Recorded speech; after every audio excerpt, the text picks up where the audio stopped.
जय हिंद दोस्तों। आज इस क्लास के माध्यम से हम लोग भारतीय संविधान एवं राज्य व्यवस्था के विषय पर चर्चा करेंगे, जिसमें हम लोग भारतीय संविधान की कुछ बातें, कुछ चैप्टर जो भारतीय संविधान निर्माण संबंधी और उसमें प्रस्तावना अनुसूची, नागरिकता संबंधी प्रावधान, इन सब बातों पे हम लोग पीछे की क्लास में चर्चाएं कर ली हैं।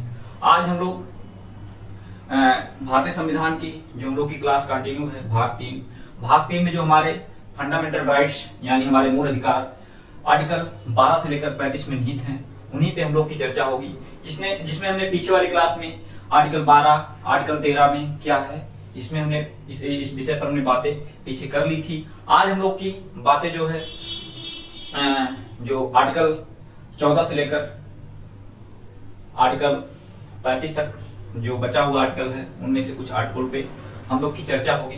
तो हम लोग देखते हैं जो आर्टिकल 12 और 13 को हमने देख लिया था। आर्टिकल 14 में दोस्तों, आर्टिकल 14 से 18 की बात करें, इसमें हम लोग को संविधान के माध्यम से समानता का अधिकार यानी समता का अधिकार दिया गया है। वहीं आर्टिकल 19 से 22 की बात करें तो उसमें हम लोग को स्वतंत्रता का अधिकार दिया गया है। कैसे हम लोग किस प्रकार की स्वतंत्रता है, इन सब बातों को संविधान के माध्यम से बताया गया है। वहीं अगर हम बात करें 23 और 24 आर्टिकल में, उसमें शोषण के विरुद्ध अधिकार दिया गया है। वहीं बात करें हम 25 से 28 के आर्टिकल में, तो वहां हम लोग को जो धार्मिक स्वतंत्रता है उससे संबंधित अधिकार प्राप्त हैं।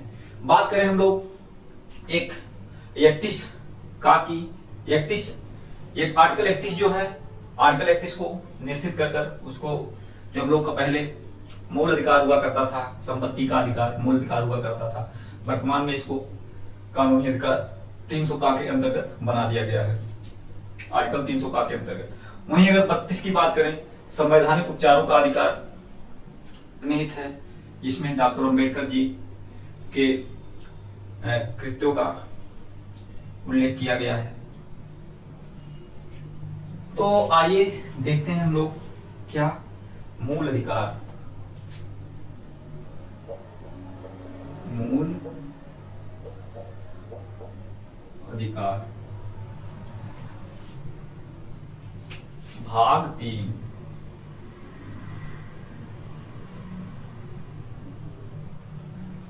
मूल अधिकार में हमने देखा कि जो 14 से 18 के बीच में क्या है, समानता का अधिकार। तो हम लोग पहले समानता का अधिकार को देखते हैं।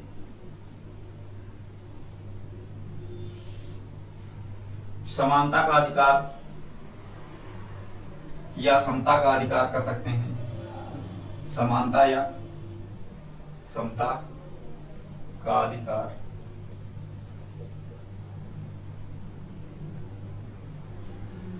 चौदह से 18 के बीच, अनुच्छेद 14 से 18 के बीच। इसमें हम लोग देख सकते हैं जो आर्टिकल 14 है या अनुच्छेद 14, अनुच्छेद 14 क्या कहता है?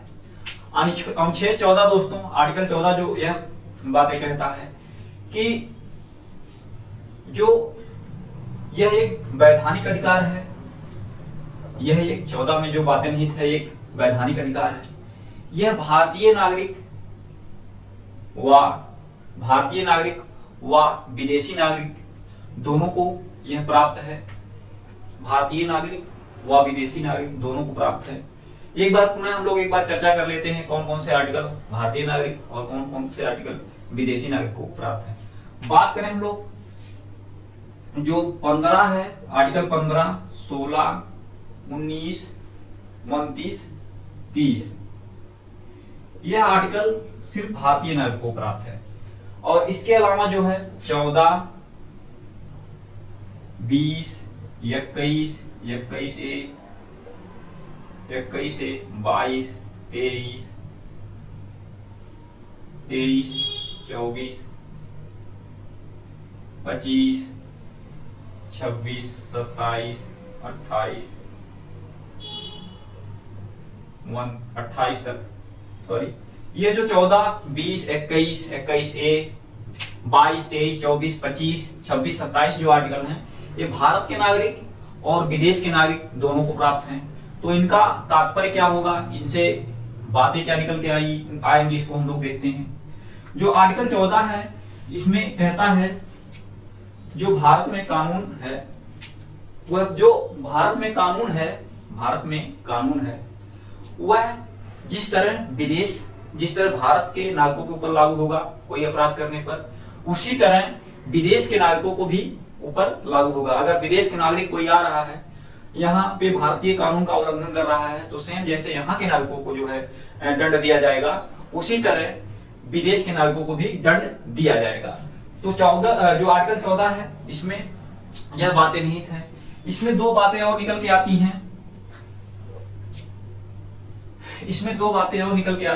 आर्टिकल 14 भारत कानून के समक्ष भारत व विदेशी नागरिकों दोनों को प्राप्त है। इसमें दो बातें निकल के आती हैं, एक कानून के समक्ष समता, दूसरा कानून के समक्ष संरक्षण। कानून के समक्ष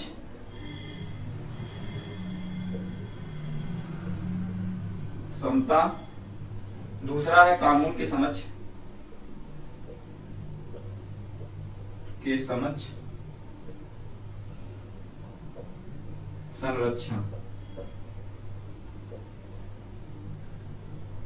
संरक्षण।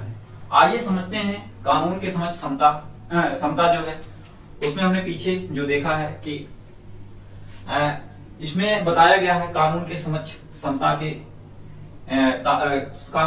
समता का तात्पर्य ही होगा कानून के समक्ष सभी को समान देखना। राज्य को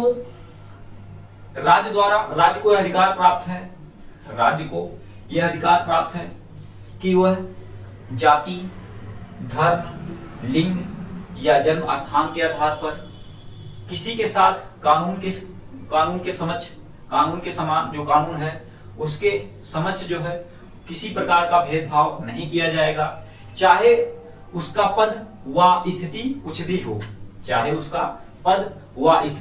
कुछ भी हो। किसमें? कानून के समक्ष समता का जो तात्पर्य है राज्य को बताया गया है संविधान के माध्यम से कि राज्य को यह अधिकार प्राप्त है कि राज्य किसी जाति, धर्म, मूल वंश, जन्म स्थान के आधार पर किसी के साथ कोई भेदभाव नहीं करेगा। यानी कानून है सभी के ऊपर समान तरीके से लागू कराया जाएगा राज्य के तहत। तो ये तो बातें हो गई जो समता से संबंधित। इसमें ये भी कहा गया है कि आपकी स्थिति, व्यक्ति जो नागरिक हैं उनकी स्थिति परिस्थिति कुछ भी हो, चाहे वो किसी पद पे हो, उनके समक्ष कानून भारतीय संविधान के द्वारा जो कानून निर्मित है उनमें सभी को समान तरीके से देखा जाएगा। लेकिन इसमें कुछ अपवाद भी हैं, उसको आगे हम लोग देखेंगे। जबकि यही कानून के समक्ष संरक्षण की बात की गई है। यहाँ तो कानून के समक्ष समता, लेकिन यहाँ कानून के समक्ष संरक्षण। कानून के समक्ष संरक्षण की बात करें हम लोग तो ये कहां से लिया गया है? अमेरिका से। जबकि इसको आप लोग ये कहां से लिया गया है? ब्रिटेन से लिया गया है। इसमें क्या कहा गया है, कैसे संरक्षण करेगा जो कानून के समक्ष, यानी कानून कैसे संरक्षण करेगा। इसमें हिसाब से जब समानता का अधिकार के तहत कानून के समक्ष समता का अधिकार है, समानता के अधिकार कर सभी को समान तरीके से कानून के लिए बताया गया है कि चाहे स्थिति परिस्थिति कुछ भी हो। लेकिन इसमें जो संरक्षण की बातें निकल के आ रही है, संरक्षण शब्द जो है ये, इसका तात्पर्य है मित्रों कि अगर भारत में जो एक महिला है या बच्चा है उसके द्वारा अगर कोई कानून का उल्लंघन किया जा रहा है तो जिस तरह से यहाँ पर हम लोग देख रहे हैं सभी को समान तरीके से दंड दिया जाएगा। लेकिन उसमें संरक्षण के तहत उसमें उसको कुछ वरीयता दी जाएगी, क्योंकि बच्चा और महिला को भारतीय संविधान में वरीयता दी गई है। उसको क्या समझ है, बच्चे को क्या समझ है कि कौन सी बातें अपराध में आएंगी, कौन सी बातें अपराध में नहीं आएंगी। इसमें और भी संरक्षण दिए गए हैं जिसमें कानून के समक्ष समानता, इसमें समता संबंधी विचार दिए गए हैं। इसमें जो है इसका अभिप्राय है कि समानों के, इसको हम लोग डिफिनेशन भी ले सकते हैं, समानों के साथ समान व्यवहार, असमानों के साथ असमान व्यवहार किया जा सकता है किसके तहत, संरक्षण के तहत। लेकिन वह बातें जो है पॉजिटिव थिंकिंग पेश कर रही हूँ, यानी पॉजिटिव हो, समाज के प्रति वह पॉजिटिव हो। यहाँ बच्चा और महिला को गरिता दी जाए, ये पॉजिटिव समाज के तहत पॉजिटिव बातें निकल के आ रही हैं, ना कि नेगेटिव। इसमें अगर किसी महिला या महिला को जो बस होती है उसमें समान, उसमें आरक्षित जो सीटें होती हैं उसके तहत इसमें बातें संरक्षण के तहत आ जाएंगी, क्योंकि महिला के लिए कानून के समक्ष संरक्षण की बातें संविधान में निहित की गई हैं। बस, ट्रेन इत्यादि में संरक्षण दिया जाता है। और इसमें जो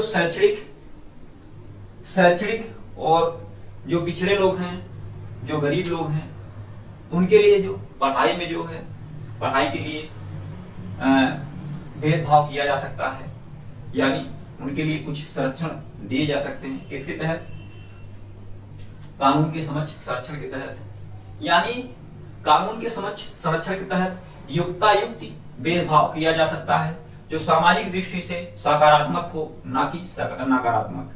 तो ये तो बातें हुई समता के अधिकार के तहत, कानून के समक्ष समता, कानून के समक्ष संरक्षण किसमें निहित है, 14 आर्टिकल 14 में। इसी में अपवाद हम देख लेते हैं। जो हमारे देश के राष्ट्रपति और राज्यपाल हैं और संसद विधानमंडल के सदस्य जो होते हैं उनके लिए कुछ छूटें दी गई हैं। राष्ट्रपति राज्यपाल जो होते हैं उनको न्यायालय के तहत, उनके द्वारा अगर कोई, वह अगर इस समय जो राष्ट्रपति और राज्यपाल हैं उनके द्वारा अगर कोई किसी की हत्या की जा रही है, कर दी जा रही है, तो कानून के समक्ष उनको न्यायालय उनको चुनौती नहीं दे सकता है। न्यायालय उनको जो है उनके ऊपर कोई मुकदमा या कोई केस नहीं कर सकता है, कोई भी कोई केस नहीं कर सकता है, क्योंकि हम लोग आगे पढ़ेंगे कि राष्ट्रपति को यह अधिकार प्राप्त है कि वो अपना जो कोई भी केस हो, बस वो सिविल मामले का ना हो, वह स्वयं माफ कर सकता है। जब हम लोग आगे आर्टिकल 72 पढ़ेंगे तो उसमें बात निकल कर आएंगी। और राज्यपाल को भी यह अधिकार प्राप्त है कि उसके ऊपर कोई, उसके पदावधि के समय उसके ऊपर कोई मुकदमा नहीं चलाया जा सकता है। मुकदमा चलाया जा सकता है सिर्फ एक मामले में, सिविल मामले में, वो भी सिविल मामले में मुकदमा दायर होता है तो 2 माह पूर्व सूचना देकर उनको बताना होगा, या उनको बताना होगा कि आपके ऊपर मुकदमा किया जा रहा है। तो ये अपवाद स्वरूप में है। कानून के समक्ष समता संरक्षण की जो बातें आ रही हैं, राष्ट्रपति और राज्यपाल के ऊपर यह लागू नहीं होती हैं। लेकिन हाँ, अगर जब भी इनका पद समाप्त होता है, इनके द्वारा जो किया गया जुर्म है, उसके बाद इनके ऊपर यह चीजें लागू हो सकती हैं। 5 साल के बाद अगर राष्ट्रपति का पद समाप्त होता है, फिर आगे राष्ट्रपति नहीं है, तब उनके ऊपर चीजें लागू हो सकती हैं। तो ये तो रहा 14 से आर्टिकल 14 से संबंधित बातें। आइए देखते हैं आर्टिकल 15। आर्टिकल 15 में क्या कहा गया है।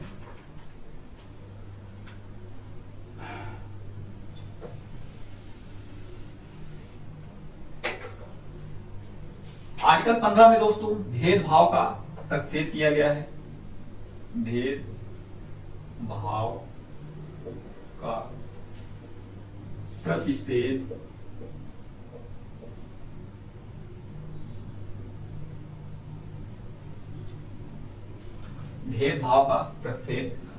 अनुच्छेद 15। इसके तहत कौन सी बातें निकल के आती हैं, भेदभाव का प्रतिषेध।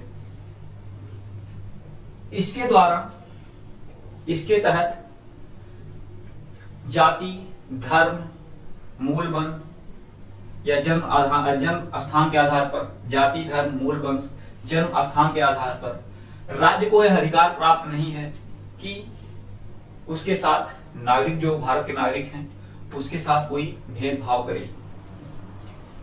किसी प्रकार का भेदभाव नहीं कर सकता है। इसमें भेदभाव का प्रतिषेध किया गया है 15 के तहत। जाति, धर्म, जन्म, मूल वंश के आधार पर राज्य को यह अधिकार प्राप्त नहीं है कि वह किसी के साथ कोई भेदभाव करे।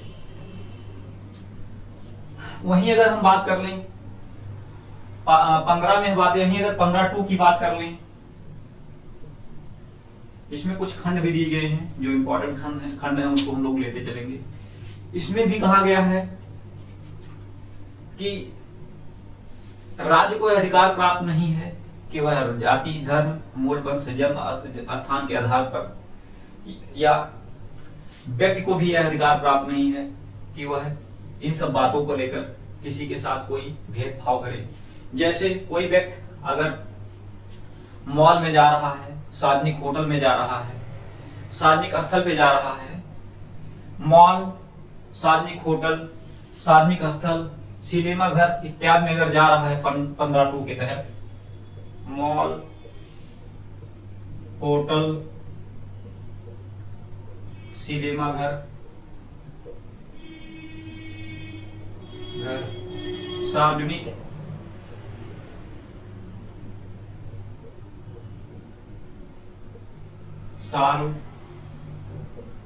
सार्वजनिक स्थल पर जा रहा है, तो राज्य को या व्यक्ति को यह अधिकार प्राप्त नहीं है कि उसके साथ कोई भेदभाव कर सके। लेकिन कुछ परिस्थितियों में कर सकता है, कुछ परिस्थितियों में कर सकता है। शिक्षण संस्थानों में जो सीटें संबंधी व आय संबंधी स्थितियों में भेदभाव राज्य कर सकता है। जैसे कुछ गरीब व असहाय लोग होते हैं, जो पिछड़े लोग हैं, उनके शैक्षणिक विकास के हिसाब से कुछ भेदभाव कर सकता है, योग्यता युक्त भेदभाव कर सकता है। शैक्षणिक योग्यता व आय सीमा में भेदभाव कर सकता है, आय सीमा में भेदभाव कर सकता है। किसके तहत? इसमें जो कुछ अपवाद स्वरूप हमने देखा। नेक्स्ट अगर बात कर ले हम लोग 15(3) में दोस्तों अगर हम बात करें तो महिला व बच्चों के संरक्षण के लिए शैक्षणिक रूप से या उनके संरक्षण के रूप से राज्य भेदभाव कर सकता है। किसके तहत? 15 के तहत महिला व बच्चों के संरक्षण के लिए राज्य भेदभाव कर सकता है। वहीं अगर 15(4) में बात कर लें, 15 का खंड हम लोग देख रहे हैं, 15 खंड 4 में जो है इसके तहत सामाजिक व शैक्षणिक दृष्टि से जो पिछड़े समाज के एससी व एसटी वर्ग के हैं, उनके लिए शैक्षणिक संस्थानों के लिए या सामाजिक उत्थान के लिए उनके लिए उस स्थिति में भेदभाव कर सकता है। तो ये तो दोस्तों बात रही 15 की, भेदभाव का प्रतिषेध किया गया है आर्टिकल 15 में। आइए देखते हैं आर्टिकल 16।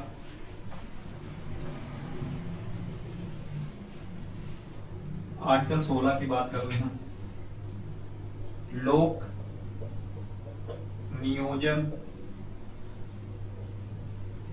नियोजन में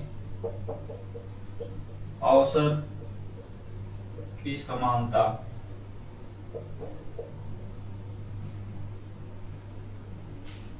इसमें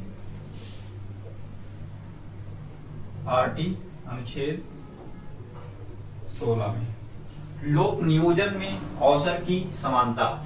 इसमें मित्रों राज्य के द्वारा अगर कोई नौकरी या पद निकाला जा रहा है तो इसमें भी राज्य के द्वारा जन्म, मूल वंश, जाति, जन्म स्थान के आधार पर नागरिकों के साथ कोई भेदभाव नहीं किया जा सकता है। और सिर्फ यह अधिकार किसको प्राप्त है? भारतीयों को प्राप्त है। इसमें भारत के लोग हिस्सा ले सकते हैं, ना कि विदेश के लोग। 15 की जो बातें कही गई हैं उसमें भी भारतीयों को सिर्फ प्राप्त है। 15 में जो हमने देखा जो भेदभाव भारतीयों के साथ ये ऐसा नहीं हो सकता है, लेकिन विदेशियों के साथ ऐसा हो सकता है। पीछे वाले जो सेशन हमने देखे थे इसमें देखा कि राज्य के द्वारा जो वो भी नौकरी या पद निकाला जा रहा है तो राज्य को अधिकार प्राप्त नहीं है कि वो किसी भारतीय नागरिक को जन्म या मूल वंश, जाति या जन्म स्थान के आधार पर उसके साथ कोई भेदभाव करे। वहीं अगर 16(2) में अगर हम लोग देखें, 16(2) में अगर हम लोग देखें, इसमें भी कुछ अपवाद हैं। राज्य के द्वारा जो शैक्षिक रूप से पिछड़े हैं, पिछड़े समाज से आते हैं, उनके लिए कुछ आरक्षण से संबंधित उनके सामाजिक उत्थान के लिए भेदभाव किया जा सकता है। राज्य के द्वारा मूल वंश, जाति, लिंग, धर्म या उसके आधार पर अवसर की समानता से वंचित नहीं किया जाएगा। किसके तहत कहा गया है? आर्टिकल 2 के तहत। राज्य के द्वारा किसी मूल वंश, जन्म स्थान के आधार पर किसी भी व्यक्ति को उसको अवसर की समानता से जो लोक नियोजन में बातें निहित हैं, उसके आधार पर किसी को ऐसा नहीं होगा कि उसको अवसर नहीं दिया जाएगा या वंचित नहीं किया जाएगा। ये तो 2 की बातें हो गई। आर्टिकल 4 में अगर हम देख लें, आर्टिकल 16 के 4 में अगर हम लोग देखें तो इसके तहत राज्य के तहत सामाजिक व शैक्षिक रूप से जो दृष्टि पिछड़े लोग हैं, उनके नौकरियों के लिए आरक्षण का प्रावधान कर सकता है। इसके तहत सामाजिक व शैक्षिक रूप से जो पिछड़े लोग हैं, उनके तहत उनके लिए नौकरियों का प्रावधान कर सकता है आर्टिकल 16 के तहत, 16(4) के तहत। यह तो बातें हो गई जो है 16 की लोक नियोजन में अवसर की समानता। नेक्स्ट अगर हम लोग देखें 17, स्पृश्यता का अंत।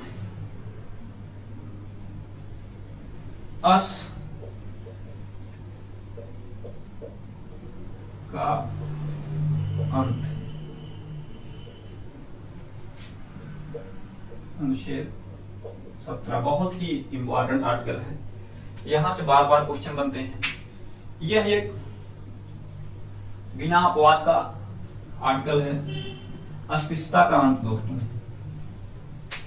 इसमें जो छूआछूत संबंधी सामाजिक भेदभाव को व शोषण को समाप्त कर दिया गया है। क्या इसमें जो भारत में छूआछूत संबंधी प्रावधान थे, जो बड़ी जातियों के साथ छोटी जातियों को छूआछूत संबंधी बातें उनके साथ दुर्व्यवहार करते थे, उसको समाप्त कर दिया गया है। किसके तहत? 17 के तहत समाप्त कर दिया गया है। इसके तहत अगर कोई भी व्यक्ति छुआछूत संबंधी अगर व्यवहार करता है तो एक दंडनीय अपराध में आ सकता है, क्या अगर इसके तहत आर्टिकल 16 में जो बातें कही गई हैं, अगर इसको ना मानते हुए कोई ऐसा काम करता है या किसी के साथ कोई ऐसा व्यवहार करता है जो छुआछूत या अस्पृश्यता की श्रेणी में आता हो, तो एक दंडनीय अपराध होगा, जिसका जो है इसको जो है एक अधिनियम लाया गया 1955 में, जिसमें अस्पृश्यता निवारक अधिनियम, अस्पृश्यता निवारक अधिनियम 1955, अस्पृश्यता निवारक अधिनियम 1955। लेकिन इसका नाम बदलकर वर्तमान में सिविल अधिकार संरक्षण अधिनियम 1976 कर दिया गया है। सिविल अधिकार संरक्षण अधिनियम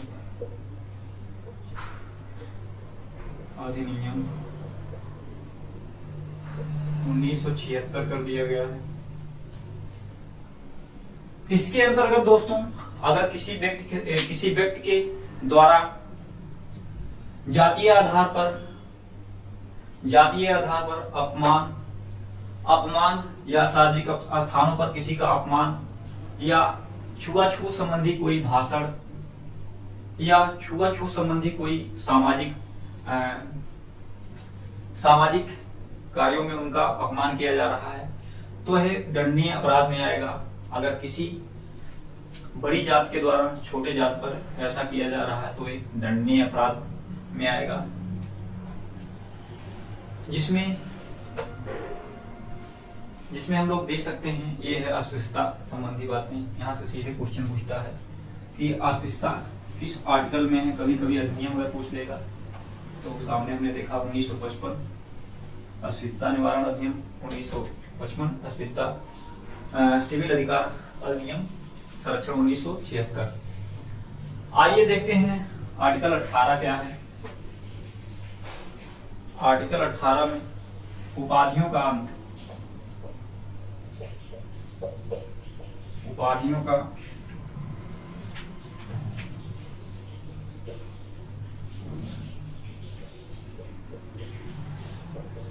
अंत,